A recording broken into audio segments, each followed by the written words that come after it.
somewhere out there, somewhere far away. I want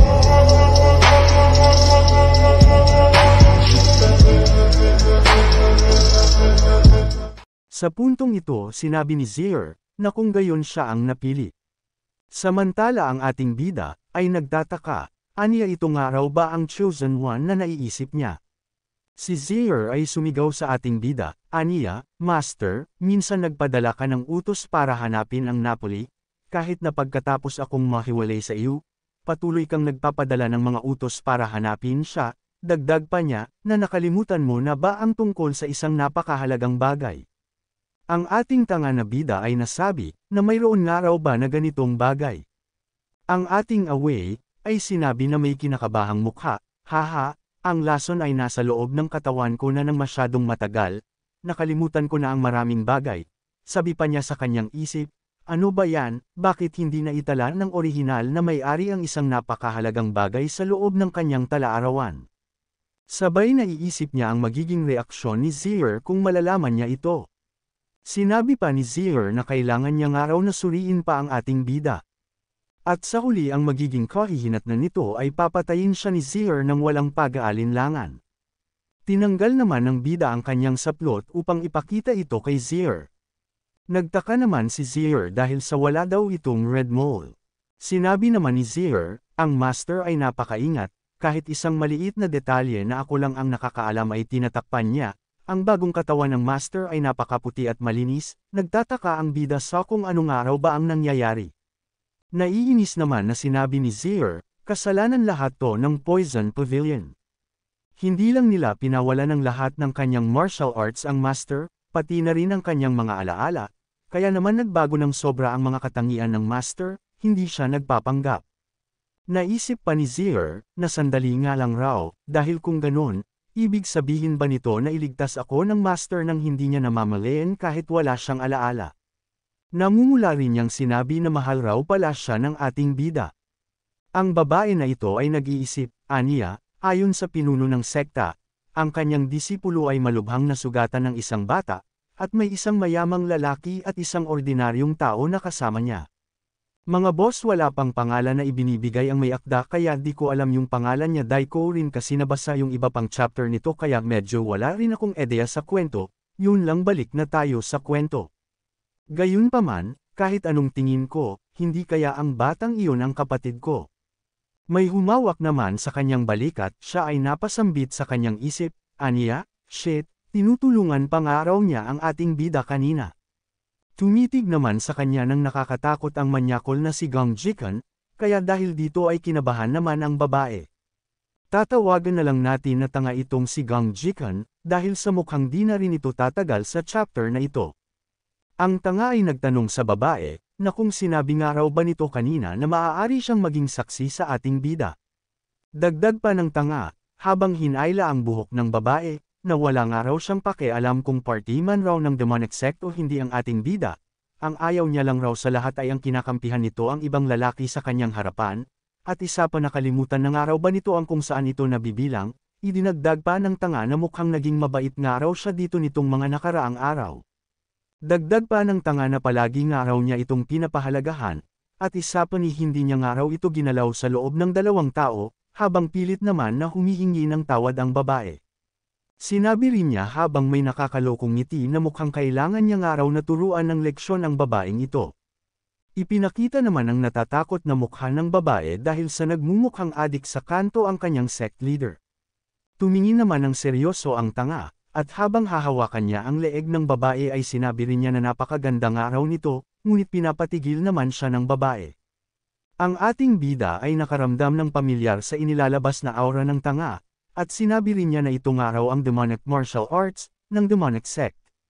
Naisip pa ng ating bida habang pinagmamasdan ng dalawa, na ang titulong Chosen One, ay kahanga-hanga, kahit na ang orihinal na may-ari ng katawang ito ay hinahanap siya, tiyak na espesyal siya, kailangan ko siyang iligtas. Sabay tinawag niya si Zier upang kunin ang The Chosen One, na agad namang sinang-ayunan ni Zier. Pagkatapos ay sa isang iglap ay bigla na lamang na naputol ang isang braso ng tanga, kung kaya gulat na gulat naman siya sa bilis ng pangyayari. Si Chomian ay malakas na sumigaw, na maghanda nga raw sila sa laban. Agad naman ang nilapitan ni Zier ang babae, agad naman siyang inatake ni Chomian na mukhang nagawa naman niyang masalag. Pagkatapos ay itinapon niya ang babae sa harapan ng ating bida dahil sa isang araw itong abala sa pakikipaglaban niya. Kasunod nun ay agad na ring bumalik sa labanan si Zier, at nagtatagisa ng kanilang mga malalakas na aura. Ang kapatid niya naman lalaki ay tinawag siya na may pag-aalala, kung kaya sinabi ng babae na ayos lang daw siya. Tinanong ng babae ang ating bida na kung kaibigan, nga raw ba nito ang babaeng iyon, idinagdag pa niya na hindi nga raw matatalo ng babae ang tatlong iyon ng mag-isa lamang.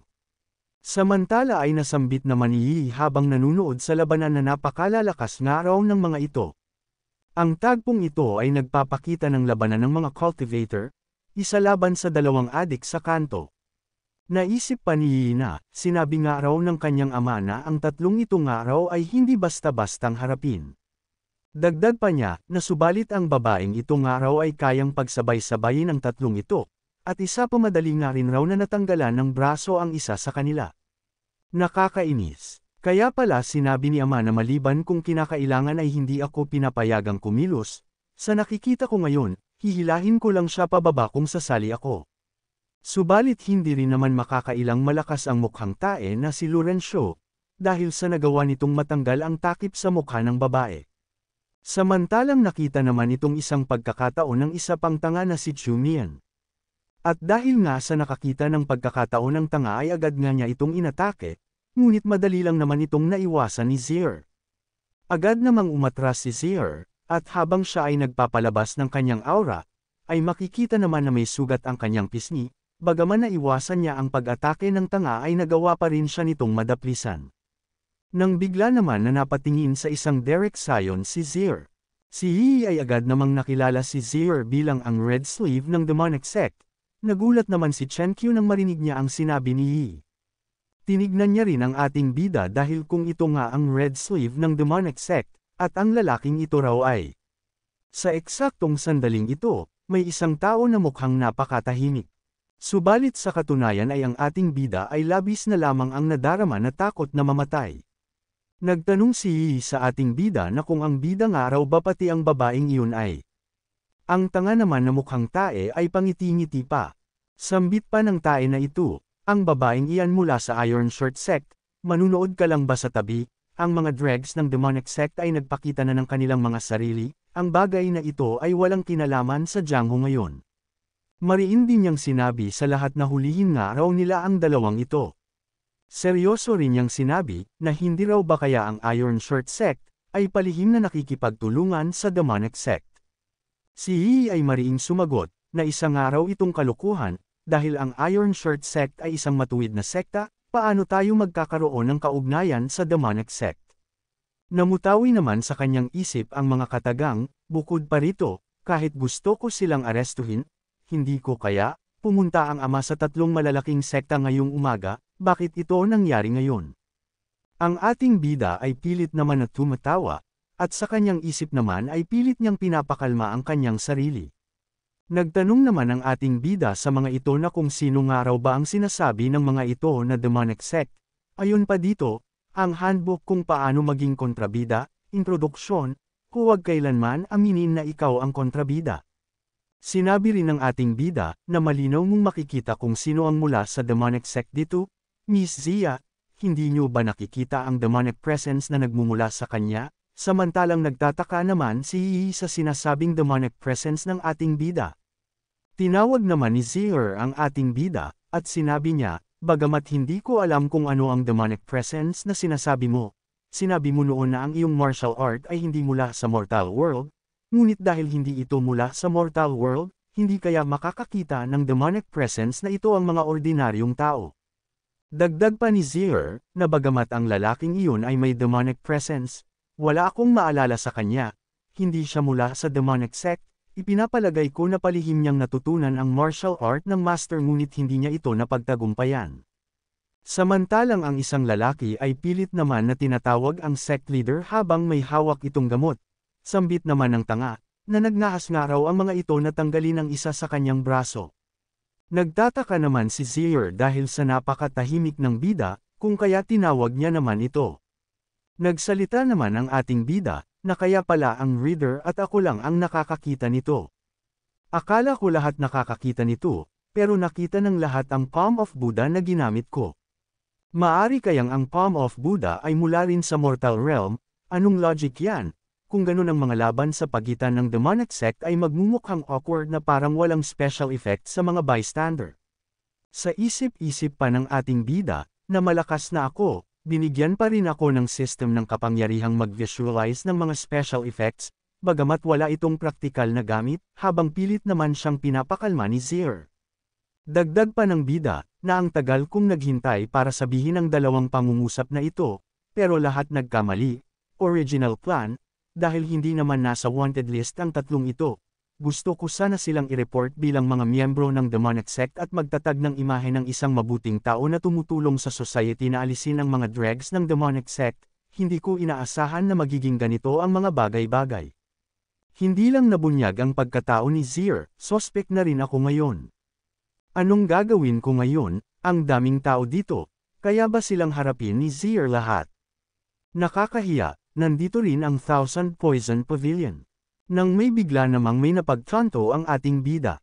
Masaya naman siyang nakatingin sa babae dahil sa nandito nga ang Chosen One kung kaya matik ay makikita niya ito.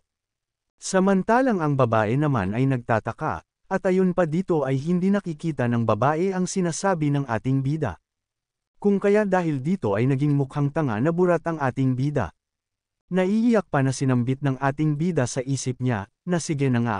Ito na ang aking kapalaran, bagamat hindi ko magamit ang aking martial arts, ngunit sa lakas ng orihinal na may-ari ng katawang ito, makakatakas ako ng madali, isasama ko si Little Shuai at ang magandang babaeng ito sa ibang lugar para magsimula muli, samantalang ang kanyang disciple naman ay mukhang nakalimutan na niya. Sinabi pa ng ating bida na tapos na nga raw talaga siya, at sinabi pa niya sa isip niya, na dahil raw sa nagtapos na sa ganito ang mga bagay-bagay ay hihiga na lamang daw siya ngayon. May bigla naman na sumigi na talagang galing nga raw ito sa demonic sect. Kaya dahil dito ay naiinis naman ang ating bida na humarap at nagtanong na kung sino nga raw ba ang sinasabi ng mga ito na galing sa demonic sect. Si Chen Qiu ay kinakabahang sanabi sa ating bida na sa likod nga raw nito. At ayon naman pala ang tanga ay nagwawala na, kasabay nun ay tumubo ulit ang kanyang isang braso at sinabi rin niya na buweset ang sumpang ito. Sigaw pa niya habang nagmumukhang tae na naglakas nga raw ng loob ang mga ito na putulin ang isa sa mga braso niya. Isinigaw rin niya na papatayin nga raw niya ang mga ito. Samantalang natahimik naman ang ating bida dahil sa narinig niya sa taeng kaharap niya. Natutuwa rin niyang sinabi, na binaliktad ang sitwasyon, ayos lang kung hindi nila makita ang mga special effects, siguradong makikita nila ang kanyang mga mata at kuko na nagbabago. Ang burat naman na si Laurencio, ay tinawag na isang tanga si Gang Jikan, na isang tae. Naghanda naman agad siya ng kanyang malakas na pag-atake. At habang nakatayo pa ang nasabing tae ay wala itong kamalay-malay na may papalapit ng atake sa kanyang likuran. At ayun nga malakas na tinamaan si Gang Jikan, at ang mga tao naman ay mabilis na nagsisitakbuhan dahil sa naririto ng araw ang demonic sect. Si Zier ay tinanong ang ating bida, na ang pinuno ng Sword Spirit Sect ay palaging itinataas ang kanyang sekta bilang isang makatarungang sekta, upang linisin ang kanyang pangalan, tiyak na papatayin niya ang tandang iyon. May ngiting sinabi naman ng ating bida, na sa kanyang reaksyon, mukhang wala siyang alam tungkol dito. Kung hayaan ko siyang patayin ang lalaki na ganito, wala ba akong magagawang gulo? Dagdag pa niya kay Zier na tandaan nga raw nito dahil simula sa araw na ito, kami ang mabubuting tao, na nag-aalis ng demonic sect para sa ikabubuti ng lahat.